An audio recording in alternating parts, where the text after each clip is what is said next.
সরস্বতী পুজোর দিন শাড়ি পরে সেজেগুজে ঘুরতে না বেরোলে হয় বলো? আমরা তাই সরস্বতী পুজোয় 3 বান্ধবী একদম সেজেগুজে ঘুরতে বেরিয়ে পড়েছি। আমি না প্রায় 3 বছর ঘুরিনি এই সরস্বতী পুজোয়। আগের বছর থেকেই শুরু হয়েছে আমার এই সরস্বতী পুজোয় ঘুরতে বেরোনো। তো এই বছর প্রথমেই চলে এলাম বোসপুকুর কলেজের ঠাকুর দেখতে। বোসপুকুর কলেজটা এবছর সত্যি খুব সুন্দর সাজিয়েছে, আলপনা দিয়ে ফুল গাছ দিয়ে খুব সুন্দর সাজিয়েছে। আর মাকে তো দেখতে হয়েছে ততটাই সুন্দর, আর চারদিকটা না অন্য রকম লাগছে। তো যাই হোক, আমরা এখন অটো করে চলে যাচ্ছি সোনারপুর থেকে ট্রেন ধরে যাব আমি আমার কলেজে। তো সোনারপুরে এসেই দেখি একটা বিশাল লাইন পড়েছিল টিকিটের। তো প্রথমেই আমরা টিকিটটা কেটে নিয়ে ট্রেনে উঠে সোজা চলে এলাম শিয়ালদাও আজকে মারাত্মক ভিড়, যেহেতু সরস্বতী পুজো সবাই সেজেগুজে আছে। তো আমার কলেজে এসে দেখি বিশাল নাচ হচ্ছে, এদিকে মানে দাঁড়ানোর জায়গা নেই, এত নাচ হচ্ছে।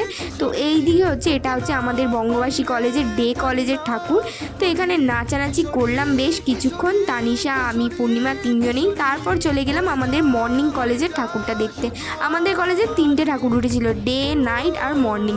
তো এটা হচ্ছে মর্নিং কলেজের ঠাকুর। এখানেও বিশাল নাচানাচি হচ্ছিল, আর ঠাকুরটাও দেখতে হয়েছিল খুবই সুন্দর। আমার আর নাইট কলেজের ঠাকুরটার ছবি নেওয়া হয়নি। তার কিছুক্ষণ পর ঘোরাটারা হয়ে গেলে আমরা বেরিয়ে এলাম।